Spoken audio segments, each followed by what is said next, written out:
Hi viewers, welcome to Review on Point. Today I am back with another review of Siya series. आज की जो episode है इस ड्रामे का नाम था हाइल और इसकी मेन जो है लीड कास्ट उसमें हीरा मानी शामिल हैं और उनके साथ एक चाइल्ड आर्टिस्ट हैं। आज की एपिसोड जो है वो पिछली दो जो थी एपिसोड्स खोट और रुदात उनसे थोड़ी सी डिफरेंट और थोड़ी सी बेहतर है। ऑल्दो कि इसमें हमें कोई बहुत नई चीज़ देखने को नहीं मिली। बेसिकली ये जॉनरा ऐसा है कि हॉलीवुड बॉलीवुड में जो भी बन रहा है उसमें मिलती जुलती सी स्टोरीज़ होती हैं, क्योंकि हमारे पास इसमें मार्जिन बहुत कम होता है नई स्टोरीज़ को इंट्रोड्यूस करवाने का। तो इसमें भी एक मिलती जुलती सी स्टोरी है, लेकिन इस एपिसोड का ट्रीटमेंट जो है पिछली दोनों एपिसोड्स के मुकाबले में मुझे पर्सनली बेटर लगा। ऑल्दो कि इसमें भी करैक्टर्स को कुछ बहुत ज़्यादा डेवलप नहीं किया गया, उनका बैकग्राउंड नहीं बताया गया कि उस बच्ची का चाइल्ड आर्टिस्ट जो है हीरा मानी के साथ क्या रिलेशनशिप है। वो बच्ची उनको आनी कहती है। अब वो उस बच्ची की खाला हैं, फुप्पो हैं, आंटी हैं, इस चीज़ को डिस्क्राइब नहीं किया गया और कोई बैकग्राउंड भी नहीं बताया गया कि वो कहाँ से आई हैं, क्यों आई हैं। बहरहाल हम स्टार्ट करते हैं ड्रामे के पहले सीन से।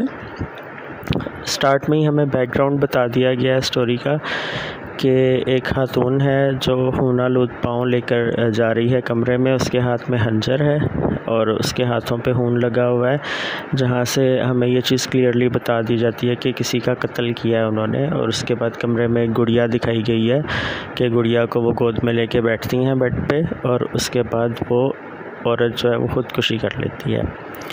उसके बाद जो सीन आता है वो यहाँ से स्टार्ट होता है कि एक प्रॉपर्टी डीलर है जो हीरा मानी को ये घर दिखा रहा है और वो इस नए घर में शिफ्ट हो रही हैं। और इस घर में एक कमरा ऐसा है कि जो कि बंद है और वो वही कमरा है जहाँ पे उस खातून ने ख़ुदकुशी की है, सुसाइड की है कुछ साल पहले। ओवर टू नेक्स्ट सीन ये है कि हीरा मानी जो है उन्हें घर पसंद आ जाता है, वो इस घर को ले लेती हैं और वो इस बच्ची के साथ में रहना शुरू कर देती हैं। और हीरा मानी के बारे में ये बताया गया है कि वो डॉक्टर हैं, ऑल्दो उनके कोई हॉस्पिटल से रिलेटेड या इस किस्म के कोई सीन इसमें दिखाए नहीं गए हैं। और बच्ची की केयर के लिए वो एक मेड को रखती हैं जिसका नाम है जमीला। और वो मेड यहाँ पे आ जाती है और इवेंचुअली जो है घर में मसले मसाइल शुरू हो जाते हैं। जो बच्ची है उसको घर में एक डॉल जो फैसिनेट करती है, जो कि उस कमरे में पड़ी है जहाँ पे जाना मना है। और कुछ सामान भी वहाँ पे पड़ा है जो कि पहले मालिक मकान वालों का ही है। लेकिन उस बच्ची उस डॉल से फैसिनेट होती है और जब वो लोग अपना सामान वापस लेने आते हैं, सामान उठाने आते हैं उस कमरे से, तो वो बच्ची उस डॉल को छुपा लेती है, उस डॉल को जाने नहीं देती उस सामान के साथ। वो डॉल यहीं पे रह जाती है और उस डॉल के साथ कुछ कनेक्शन पास्ट का ऐसा दिखाया गया कि उस डॉल की वजह से जो रूह होती है जिसका नाम नीलो होता है, जिस खातून ने यहाँ पे ख़ुदकुशी की होती है, वो भी इसी घर में रह जाती है, वो जाती नहीं है वहाँ से। और इवेंचुअली जब वो बच्ची जो है वो उस डॉल के साथ खेलना चाहती है तो नीलो उसको कहती है कि अगर तुम इस डॉल के साथ खेलना चाहती हो तो फिर तुम्हें मेरे साथ भी खेलना पड़ेगा। और जब सीन्स फर्दर मूव करते हैं, इवेंचुअली हीरा मानी को जब पता चलता है, मेड को पता चलता है कि बच्ची किसी से बातें करती है, तो पहले तो वो यही समझते हैं कि इसको कोई मेंटल इशू है कोई। वो इसको किसी साइकियाट्रिस्ट को भी दिखाती हैं, लेकिन उससे पहले ये होता है कि वो अपनी एक दोस्त या जानने वाली खातून से डिस्कस करती हैं। तो वो खातून कहती हैं कि शायद इस बच्ची को अकेलेपन की वजह से ये इशू हो रहा है, अकेलेपन का शिकार है बच्ची।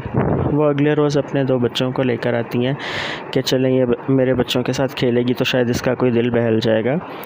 लेकिन छुपन छुपाई खेलते हुए बच्चों की आपस में लड़ाई होती है और ये बच्ची गुस्से में आ जाती है और उसका खुद ब खुद गला जो है वो दबना शुरू हो जाता है दूसरे बच्चे का।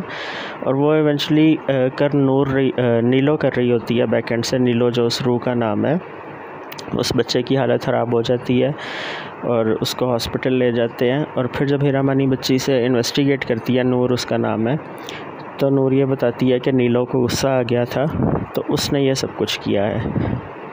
लेकिन हीरा मानी को तब भी इस चीज़ पे यकीन नहीं आता कि ये कोई पैरानॉर्मल एक्टिविटी है या कोई ऐसा है। इस चीज़ को यही समझा जाता है कि शायद ये कोई साइकोलॉजिकल इशू है। साइकाइट्रिस्ट को चेक करवाया जाता है बच्ची को, लेकिन उसको भी कुछ खास समझ में नहीं आता। उसके बाद एक दिन जब हीरा मानी देखती हैं कि बच्ची के बाजू पे कुछ निशानात होते हैं, कुछ रगड़ टाइप के सीन, तो वो उससे पूछती हैं कि ये किसने किया है। तब बच्ची डरते डरते बताती है कि ये नीलो ने मुझे हर्ट किया है, और अगर मैं उसकी कोई बात नहीं मानती तो वो मुझे हर्ट करती है, और वो कहती है कि अगर तुम मुझे छोड़ के जाओगी तो मैं तुम्हें जान से मार दूँगी। इस बात पे हीरा मानी फिर उसी जो साइकाइट्रिस्ट हैं या खातून हैं उनसे रब्ता करती हैं, तो वो कहती हैं कि मेरे कोई जानने वाले हैं जो आपकी मदद कर सकते हैं। उसके बाद एक आदमी को दिखाया जाता है जो उनके घर में आता है, और वो कुछ पढ़ाई वगैरह करता है तस्बीह पे और सब कुछ। और वो सीन्स जो हम इससे पहले बहुत सी ड्रामा फिल्मों में देख चुके हैं, Hollywood, Bollywood, even Pakistani dramas में भी, कि चीज़ें हिलना शुरू हो जाती हैं, दरवाज़े बजना शुरू हो जाते हैं, और फिर एट द एंड वो आमिल बताता है कि जी इस तरह इस घर में रूह है।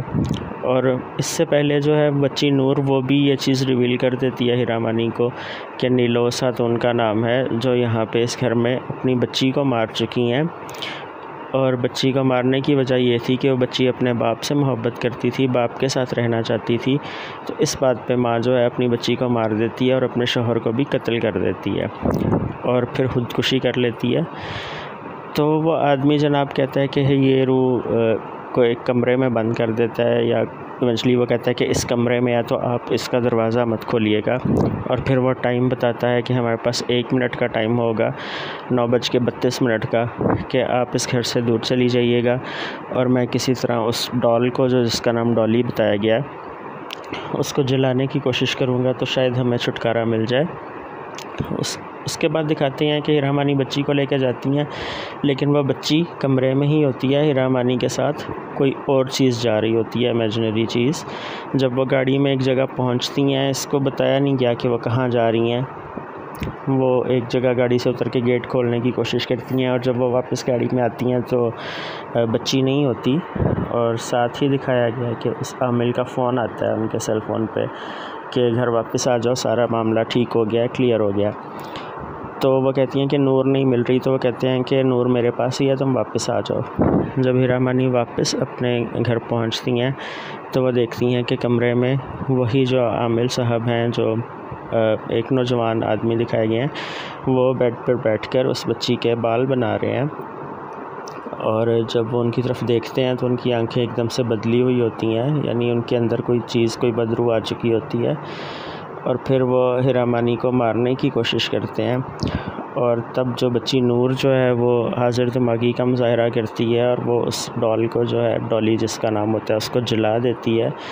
जिस डॉल के जलने के बाद जो है वो आमिल साहब जो है अपनी नॉर्मल हालत में वापस आ जाते हैं, और फिर वो हीरा मानी को कहते हैं कि अब सब कुछ क्लियर हो गया है, डॉल के जलने से जो है वो नीलो की रूह यहाँ से जा चुकी है, आप लोग अब इस घर में सेफली रह सकते हैं। उसके बाद दिखाया गया कि हीरा मानी और वो बच्ची नॉर्मली इस घर में रहते हैं, लेकिन एट द एंड जो लास्ट सीन दिखाया गया है वो ये दिखाया गया है कि उस कमरे में दोबारा से वही डॉल पड़ी है, डॉली, जो कि एंड भी कोई नई चीज़ नहीं है। इससे पहले बहुत से ड्रामास में ये चीज़ दिखाई जाती है कि जब कोई ईवल एक्टिविटीज़ हो रही होती हैं उसको दूर करते हैं, सब कुछ क्लियर हो जाता है, और at the end last scene में कोई ऐसी चीज़ दिखा देते हैं कि वो चीज़ वहाँ से गई नहीं है, या वो चीज़ वापस आ गई है, जो पैरानॉर्मल चीज़ है। तो ऑन द होल ड्रामे की डायरेक्शन अच्छी थी, हीरा मानी की एक्टिंग भी ठीक थी। एक चीज़ जो थोड़ी सी अजीब लगी मुझे वो ये थी कि चाहे रात का सीन है, चाहे बेड पर लेटी हैं हीरा मानी, उनका मेकअप, उनका हेयर स्टाइल, खुले बाल, उनकी लिपस्टिक जो है वो ऑन पॉइंट थी। कोई इस तरह से कभी लगता नहीं था कि रात का वक्त है, वो सो के उठी हैं या कुछ, हर वक्त वो टिप टॉप तैयार उनको दिखाया गया है पूरे ड्रामे में। और इसके अलावा जो चाइल्ड स्टार हैं जिन्होंने नूर का करैक्टर किया है, उनकी एक्टिंग काफ़ी अच्छी थी, फेस एक्सप्रेशंस काफ़ी उस बच्ची के जहाँ जहाँ जो रिक्वायरमेंट थी वो उन्होंने बिल्कुल ठीक तरीके से अदा की हैं।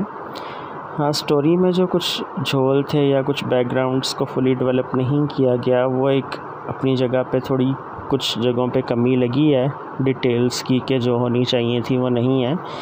लेकिन ऑन द होल अगर देखा जाए तो ड्रामा बोर नहीं था। ये वाली एपिसोड पिछली दोनों एपिसोड से बेहतर थी एंड लेट्स होप के नेक्स्ट आने वाली जो एपिसोड है वो इससे भी ज़्यादा अच्छी हो और हम लोग उसको एंजॉय करें। आप लोगों को ये वाली एपिसोड कैसी लगी कमेंट्स में फ़ीडबैक ज़रूर दीजिएगा। हमारे चैनल को सब्सक्राइब कीजिएगा, लाइक और शेयर भी कीजिएगा। Thank you for watching.